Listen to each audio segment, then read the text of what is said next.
హల్లెలూయా. మన ప్రభు అయిన యేసుక్రీస్తు నామంలో మీ అందరికి కూడా నా హృదయపూర్వకమైన వందనాలు తెలియజేస్తున్నాను. దేవునికి స్తోత్రం కలుగును గాక. యోహాను సువార్త 6వ అధ్యాయము 37వ వాక్యాన్ని నేను చదువుతాను. తండ్రి నాకు అనుగ్రహించు వారందరూ నా యొద్దకు వచ్చురు, నా యొద్దకు వచ్చు వానిని నేనెంత మాత్రమును బయటికి త్రోసివేయను. ఈ వాక్యంలో రాయబడిన మాట ప్రభు అయిన యేసుక్రీస్తు స్వయంగా చెప్తున్న మాట ఏంటంటే, నా యొద్దకు వచ్చు వారిని నేనెంత మాత్రము కూడా త్రోసివేయను.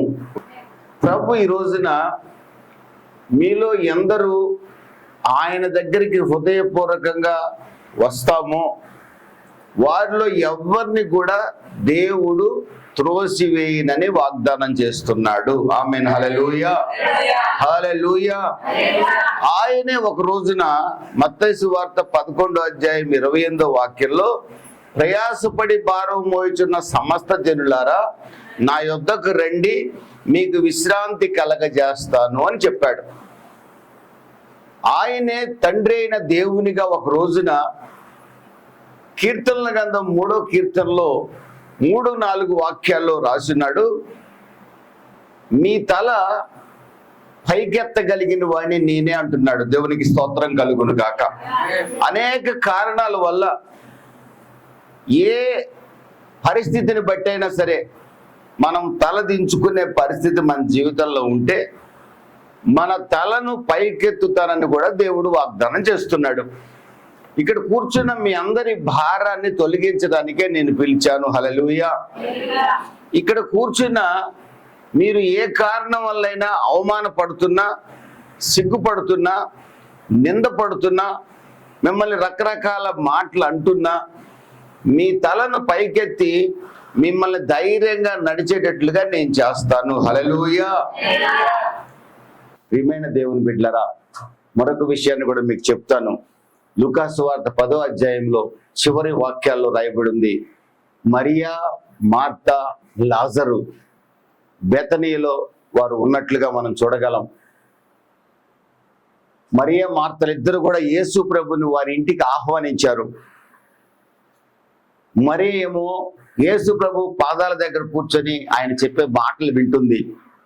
మార్తేమో యేసు ప్రభుకి ఏం భోజనం చేయాలి, ఏ కూర వండాలి, ఏ పప్పు చేయాలి, ఏ భోజనం చేసి పెట్టాలని విస్తారమైన పనులు పెట్టుకొని ఆమె కంగారు పడుతుంది. ఇద్దరికి యేసు ప్రభు అంటే ఇష్టమే, ఇద్దరికి యేసు ప్రభు అంటే ఇష్టమే. మరియమ్మ మాత్రం యేసు పాదాల దగ్గర కూర్చొని వాక్యాన్ని వింటా ఉంది. వాక్యం వింటే సరిపోద్దండి, ఆయనకు అన్నం పెట్టొద్దా? నిజమే, రెండు చేయాల్సింది తప్పదు. కానీ ఆ మార్తమ్మ పని చేసుకుంటూ ఉంటే సరిపోయేది. యేసుప్రభు దగ్గరికి వచ్చి తాను పని చేస్తున్న మనిషి అల్లా మరియమ్మ ఖాళీ కూర్చుంది అనుకొని, ప్రభువా నా చెల్లి నాకు సహాయం చేయట్లేదు పనుల్లో, నువ్వు గట్టిగా చెప్పు, ఓ మీ అక్కకు సహాయం చేయమని చెప్పు అన్నది. అప్పుడు యేసుప్రభు అంటాడు, మరి ఉత్తమమైన దానిని ఏర్పరచుకున్నది అన్నాడు. దేవునికి స్తోత్రం కలుగునుగా. హల్లెలూయా. యేసుప్రభు యొక్క ఉద్దేశం ఏంటంటే, వాక్యం వినటం కంటే భోజనాన్ని సిద్ధపరచడం ప్రాముఖ్యమైంది కాదు. ఒకవేళ ఈ మార్త అటు ఇటు తిరుగుతా పనులు చేసుకుంటుంది అనుకోండి, ఒక చెవితో వాక్యం వినొచ్చు, కానీ ప్రశాంతంగా వాక్యం వింటున్న మనిషిని చూసి ఈ మనిషికి కడుపు మండింది. అంటే అర్థం ఏంటి? నువ్వు వినవు, వినేవాళ్ళను కూడా. ఈ బుద్ధిని బట్టి దేవుడు ప్రభు అయిన యేసుక్రీస్తు మార్తను అన్నాడు, మార్తా మార్తా, విస్తారమైన పనుల చేత నువ్వు నిజంగా చేయాల్సిన పనిని దూరం చేసుకుంటున్నావు, మరియ ఉత్తమమైన దాన్ని ఏర్పరచుకుంది అన్నాడు. దేవునికి స్తోత్రం కలుగునుగా. హల్లెలూయా. ఈ మాట మీకు చెప్పాలని నేను అనుకోవట్లేదు, కానీ మీరు ఎలాగో ఇక్కడ వాక్యం వింటున్నారు, చాలా సంతోషం. ఈ వాక్యం మీ జీవితాల్లో కార్యాలు చేయాలని ఆశపడుతున్నాను. హల్లెలూయా. యోహాను సువార్త 11వ అధ్యాయంలో మరియా, మార్తా, లాజర్ని యేసు ప్రభు ఎంతో ప్రేమించాడు. ఆ కుటుంబాన్ని ఎంతో ప్రేమించాడు. ఎంతో ప్రేమించిన ఆ ఇంట్లో లాజరు చనిపోయాడు. మరియ మార్తల తమ్ముడు లాజరు చనిపోయాడు. ఈ సంగతి యేసు ప్రభువుకు తెలిసింది. 2 రోజులు కాముకున్నాడు. 3వ రోజున శిష్యులతో అంటున్నాడు, వెళ్దామా అన్నాడు. ఎక్కడికి అన్నాడు. శిష్యులు, మరియ మార్త లాజరు దగ్గరికి వెళ్దాము, లాజరు చనిపోయాడని తెలిసింది కదా అన్నాడు. ఎందుకు? అక్కడికి పోతే మనం చనిపోయిన వ్యక్తి దగ్గరికి మొదటి రోజు వెళ్ళాలి కదా, సమాధి చేయబడిన తర్వాత ఎందుకు వెళ్ళడం అన్నారు వాళ్ళు. లేదు లేదు, వెళ్దాం పదండి అన్నాడు. యేసు ప్రభు 11వ అధ్యాయం అంతా మీరు చదువుకుంటే సమాధి దగ్గరకు వచ్చాడు. మరియ మార్తలు ఇద్దరు కూడా వాడు చనిపోయి 4 రోజులు అయింది అంటున్నారు. 4 రోజులు బట్టి సమాధిలోనే ఉన్నాడు. 5వ రోజు ఇది. యేసు ప్రభు ఒక మాట అన్నాడు అక్కడ. ఒక మాట, ఆ మాట చూడండి. యేసు ప్రభు అన్న ఒక మాట ఇక నేను చూపిస్తాను. యోహాను సువార్త 11వ అధ్యాయము 40వ వాక్యం. అందుకు యేసు, నీవు నమ్మిన ఎడల దేవుని మహిమ చూతువు. నీవు నమ్మిన ఎడల దేవుని మహిమ చూస్తావు. తనను అడిగిన ఆ వ్యక్తితో అంటున్నాడు, నువ్వు నమ్మితే నా మహిమ చూస్తావు. మీరేమంటున్నారు? సమాధి రాయి తెరవమంటున్నాను నేను. కుళ్ళిపోయి కంపు కొడుతుంటాడయ్యా, రాయి తీయమంటావేంటి అంటున్నారు మీరందరూ, ఇక్కడ ఉన్న వాళ్ళందరూ కూడా. కానీ ఒక్కటి మాత్రం నేను చెప్తున్నాను, మీరు నమ్మితే అద్భుతం చూస్తారు. చప్పట్లు కొట్టి ప్రభువు నామాన్ని కనపరుచుకున్నాం. హల్లెలూయా. ఆ మాట చెప్పక ముందు ప్రభు అయిన యేసుక్రీస్తు కన్నీరు కార్చినట్లుగా మనం చూడగలుగుతున్నాం. ఆయన కన్నీరు కార్చాడు. రాయి దొర్లించమన్నాడు. దానికి రకరకాల కారణాలు చెప్పారు. ప్రభు అయిన యేసుక్రీస్తు చెప్పినట్లుగా రాయిని దొర్లించారు. నమ్మకం మాత్రమే ఉంచమన్నాడు. మహిమ చూస్తారు అన్నాడు. లాజరు బయటికి రమ్మన్నాడు. శవానికి గుడ్డ కడతారు కదండి, ఆ తలకు కట్టిన రుమాలతోనే లాజరు, మరణించిన లాజరు సజీవంగా లేచి బయటకు వచ్చాడు. చప్పట్లు కొట్టి ప్రభువు నామాన్ని కనపరిచాడు. హల్లెలూయా. అతను తలకు కట్టిన రుమాలు బయటకు వచ్చాక తీసేశారు. ఈ చోట దేవుడు మనతో మాట్లాడాలనుకున్న మాట ఏంటంటే, మీరు నమ్మగలిగితే, యేసుని విశ్వసించగలిగితే, యేసు నా కొరకు ప్రాణం పెట్టిన నిజమైన దేవుడు, రక్షకుడు, ఆయన ఇప్పటికీ సజీవుడు. ఒక రోజున ఆయన ఈ భూమి మీదకి రాబోతున్నాడు. హల్లెలూయా. ఈ భూమిని 1000 ఏళ్ళు పాలించబోతున్నాడు. హల్లెలూయా. మీరు నేను బ్రతికుంటే ఆయన రాజ్యంలో ఉంటాం. ఒకవేళ చనిపోతే ప్రభు మేఘాల మీదకి వచ్చినప్పుడు ప్రభు దగ్గరికి వెళ్తాం. దేవునికి స్తోత్రం కలుగును గాక. నమ్మకమైన క్రైస్తవులుగా మనం ఉంటే, ఈ రోజు యేసు ప్రభు మేఘాల మీదకి వస్తే ఈ చర్చిలో ఉన్న వాళ్ళు ఈ రేకులు చీల్చుకొని వెళ్ళిపోతారు ప్రభు దగ్గరికి. మీరు నమ్మకస్తులైతే. మనకంటే ముందుగా మరణించిన అమ్మగారు కానీ, నా భార్య కానీ, వాళ్ళందరూ సమాధిలో ఉన్నారు. వారు నాకంటే ముందు ప్రభు దగ్గరికి వెళ్తారు. హల్లెలూయా. నేను ఇప్పుడే ప్రభు మేఘాల మీదకి వచ్చి బోర ఊదితే ఈ ఫ్యాను, ఈ రేకులు ఏమి నన్ను అడ్డుకోలేవు, అలాగే వెళ్ళిపోతాను. మీరు కనుక ఇక్కడ ఉంటే ఆశ్చర్యంగా చూస్తారంతే. మీరు కూడా ఇక్కడ ఉండకూడదంటే మీరు నమ్మకస్తులుగా ఉండాలి. హల్లెలూయా. మీరు ప్రభువుని నమ్మగలగాలి. హల్లెలూయా. ప్రభు మీ సొంత బంధువు కావాలి. హల్లెలూయా. ప్రభు ఉన్నాడు, ప్రభు చేస్తాడు. మీ కొరకు ప్రాణం పెట్టిన యేసు మీకు ఎందుకు కార్యాలు చేయడండి? తప్పనిసరిగా చేస్తాడు. కార్యాలు జరగట్లేదంటే కారణం మనం ఆయన్ని పూర్తిగా నమ్మట్లేదు. మరియ మార్తలు చాలా భక్తులు. మరియమ్మ అయితే మహాభక్తురాలు. కానీ ఆమె అంటుంది, నువ్వు ఇక్కడ ఉంటే నా తమ్ముడు చనిపోయేవాడు కాదని. ప్రభు అంటాడు, పునరుద్ధానాన్ని, జీవాన్ని నేను కదా అన్నాడు. జీవంప చేయగలిగిన శక్తి గలవాడిని నేను కదా అన్నాడు. అవునులే ప్రభువా, ప్రపంచ పునఃస్థాపన ముందు అలా జరుగుతుందిలే, ఇప్పుడు కాదు కదా అన్నట్టుగా మాట్లాడింది. ఆమెకి పరిపూర్ణమైన నమ్మకం ఇంకా వాక్యం వింటుంది కానీ లేదు. యేసు ఏమైనా చేయగలడని నమ్మకం లేదు. 5 రొట్టెలను కొన్ని వేల మందికి పంచిన దేవుడు, కొన్ని చేప ముక్కల్ని కొన్ని వేల మందికి పంచగలిగిన దేవుడు, ఎర్ర సముద్రాన్ని పాయలు చేయగలిగిన దేవుడు, మారా నీటిని మధురంగా మార్చిన దేవుడు, బండ నుండి నీళ్ళిచ్చిన దేవుడు, పరలోకపు మన్నాను కురిపించిన దేవుడు, మాంసము కావాలని ఆశపడితే పూరేళ్లను పంపిన దేవుడు, ఏమైనా చేయగలడని నమ్మకం ఆమెలో కలగకపోవటం బాధాకరం. మీలో నాలో ఇంకా ఆ నమ్మకం లేదు. నేను చింతిస్తున్నాను, బాధపడుతున్నాను. ఈ రోజున ప్రభు అంటున్నాడు, నా ప్రభు ఉన్నాడు, నా ప్రభు చేస్తాడు. నా ప్రభు చేయకపోయినా పర్లేదు, నా దేవుడే నాకు దేవుడిగా మనం ఉండాలి. చప్పట్లు కొట్టి ప్రభు నామాన్ని కనపరుచుకున్నాం. కీర్తనల గ్రంథం 66వ అధ్యాయంలో కీర్తనకారుడు అంటున్నాడు, నా హృదయంలో పాపమును లక్ష్యము చేసిన ఎడల ప్రభు నా ప్రార్థన ఆలకించడు. ఈరోజు ఆ పాపాన్ని తొలగించుకుంటే ఇక మీదట నీకు ఏ సమస్య అయినా నీ యజమానుడైన యేసుతో నువ్వు చెప్తావు. దేవునికి స్తోత్రం కలుగును కాక. నీ యజమానుడైన యేసుతోనే చెప్పాలంటే ఆయన మీద నీకు పరిపూర్ణమైన నమ్మకం ఉండాలి. దేవునికి మహిమ కలుగును కాక. దానియేలు పరిపూర్ణమైన నమ్మకం కలిగిన వాడు. సింహాల గుహలో వేస్తాను, వేయండి రాజా, కానీ నా దేవుడికి తప్ప ఎవరికి నా సమస్య చెప్పను. దానియేలు ఒక చిన్న అబద్ధం ఆడొచ్చు కదా, నేను నా దేవుడికి దండం పెట్టలేదని, నేను ఆడను. సింహాలు నన్ను తినివేసిన నా దేవుడే దేవుడు. దేవునికి స్తోత్రం కలుగును కాక. దానియేలు సింహాల గుహలో వేయబడ్డాడు. సింహాలు దానియేలు ఎదుట మోకరించాయి. సింహాలు దానియేలుకి ఎలాంటి హాని చేయలేదు. మరుసటి రోజు రాజు వచ్చాడు, దానియేలుని పిలిచాడు. దానియేలు జవాబు ఇచ్చాడు. దేవునికి స్తోత్రం కలుగును గాక. సింహాల గుహ నుంచి దానియేలుని వెలుపలకు తీశాడు.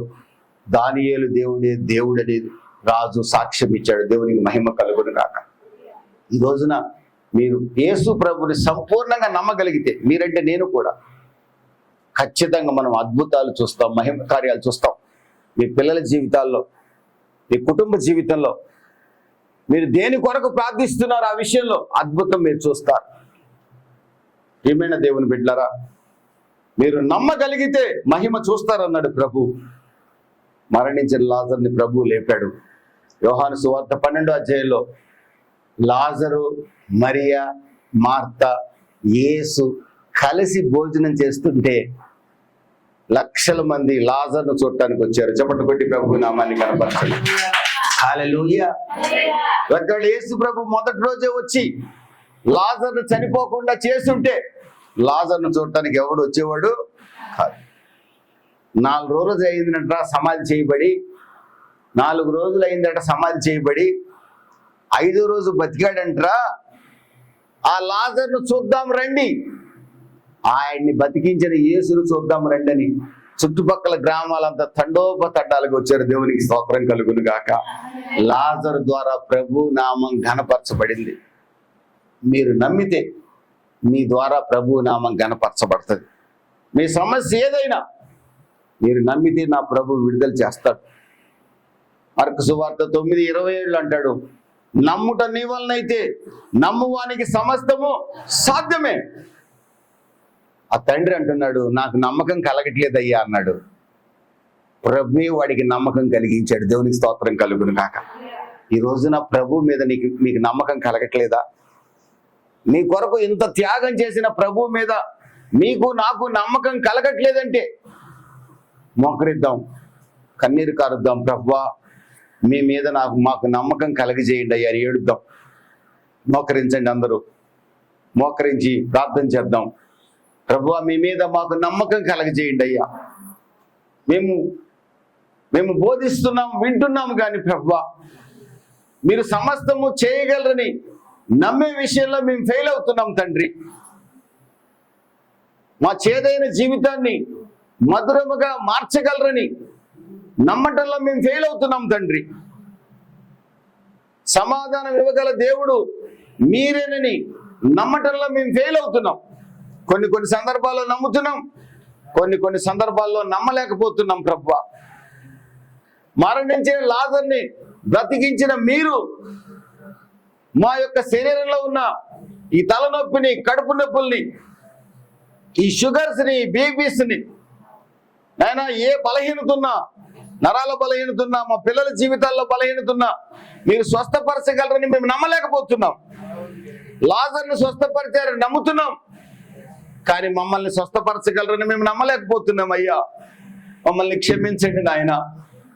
మా సంఘాన్ని బాగు చేస్తారని నమ్మలేకపోతున్నాం. మా పిల్లలకి మీరు పిల్లల్ని ఇస్తారని నమ్మలేకపోతున్నాం. మా పిల్లల కుటుంబాలు సమాధానం ఇస్తారని నమ్మలేకపోతున్నాం. మా అప్పులు తీరుస్తారని నమ్మలేకపోతున్నాం. అయ్యా మా సమస్యలు తీరుస్తారని నమ్మలేకపోతున్నాం.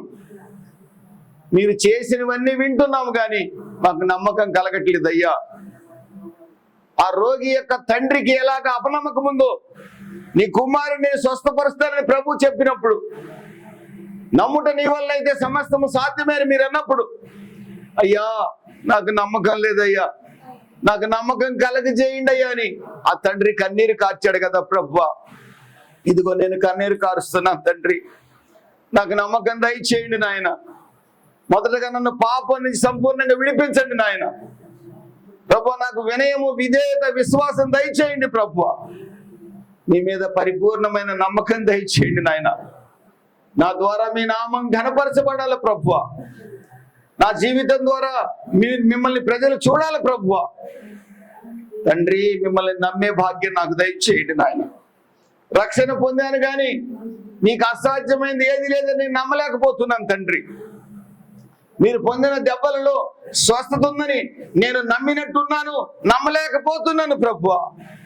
నా బిడ్డల్ని స్వస్థపరచగలిగిన వాడివి, నన్ను స్వస్థపరచగలిగిన వాడివి ఆయన, నా భార్యను స్వస్థపరచగలిగిన వాడివి, నా పిల్లల్ని బాగు చేయగలిగిన వాడివి. నీవే నన్ను నమ్మలేకపోతున్నాను ప్రభువా. నాకు ఉద్యోగం ఇవ్వగలిగిన వాడి నీవే నన్ను నమ్మలేకపోతున్నాను తండ్రి. నాకు నమ్మకం కలగజేయను ఆయన. అపనమ్మకం నాలో రాకుండా సహాయం చేయి. నేను నమ్మలేకపోతే ఆ చేదైన జీవితం మధురంగా మారదు నాయన. తండ్రి నా యొక్క భయంకరమైన స్థితిగతులు మారవు ప్రభువా. నేను నమ్మకలేకపోతే నాకు సమాధానం కలగదు నాయన. సమాధానం లేకుండా ఎన్ని సంవత్సరాలు బతికితే ఏం సుఖం నా తండ్రి. అయ్యా నాకు సమాధానం కావాలి తండ్రి, నాకు స్వస్థత కావాలి తండ్రి. ప్రభు నాకు స్వస్థత కావాలి తండ్రి, నాకు సమాధానం కావాలి తండ్రి. ప్రభు నాకు సహాయం చేయండి. నా చేదైన జీవితం తీయగా మారాలి ప్రభువా. కానా పెళ్లి విందులో తీయనైన ద్రాక్షరసంగా మారినట్టుగా నా బ్రతుకు తీయగా మారాలి ప్రభువా. సహాయం చేయండి. మీ మీద పరిపూర్ణమైన నమ్మకం నాకు దయచేయండి. ప్రభుని అడుగుదాం. ప్రభు సహాయం చేయబోతున్నాడు. మీకు ఆయన మీద పరిపూర్ణమైన నమ్మకం మీకు నాకు దయచేయబోతున్నాడు. నా దేవుడు ఉన్నాడు, నా దేవుడు చేస్తాడు, నా దేవుడు చేయకపోయినా నా దేవుడే దేవుడు అనే విశ్వాసం నాకు కావాలి ప్రభువా. నా దేవుడు విడిపిస్తాడు, విడిపించకపోయినా నా దేవుడే దేవుడు. చనిపోయేంత వరకు మీరే మా దేవుడు అనే నమ్మకం మాకు దయచేయండి ప్రభు అని అడుగుదాం. ప్రార్థన చేసుకుందాం. మహాపరిశుద్ధానికి స్తోత్రము నాయన. నమ్మదగిన వాడా నీకు వందనాలు చెల్లిస్తున్నాను.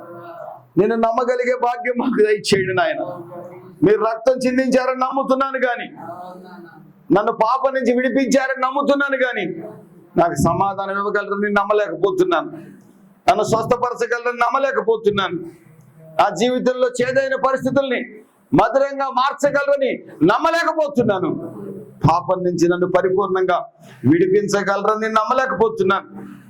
రక్షించబడ్డాను కానీ పలానా పాపం పైన నాకు జయము లేదు ప్రభువా. జయము దయచేయమని నేను అడుగుతున్నాను. జయిస్తానన్న నమ్మకం నాకు కలగట్లేదు. ఈరోజు మీరు నాతో మాట్లాడారు తండ్రి. నా కుటుంబాన్ని కూడా దీవించమని ప్రార్థిస్తున్నాను. సంఘ బిడ్డలను దీవించండి, సంఘ పిల్లలను దీవించండి. ఎవరు ఏ సమస్యల్లో వచ్చారో సమాధానం అనుగ్రహించబడును గాక, స్వస్థత కలుగును గాక, మధురమైన జీవితం పొందుదును గాక. సంఘాన్ని, సంఘ బిడ్డల్ని ఆశీర్వదించమని, దైవజనుడిని దీవించమని ప్రభువా. నాకు సహకరిస్తున్న సునీల్ కుటుంబాన్ని జ్ఞాపకం చేసుకోండి. చిన్న బిడ్డకి ఇచ్చిన అద్భుతమైన స్వస్థతను బట్టి మీకు స్తోత్రాలు చెల్లిస్తూ ఆ ప్రయాణంలో తోడుకొండమని యేసు నామంలో అడిగి వేడుకొనుచున్నాను తండ్రి. ఆమేన్. God bless you. దేవుడు మిమ్మల్ని దీవించి ఆశీర్వదించును గాక.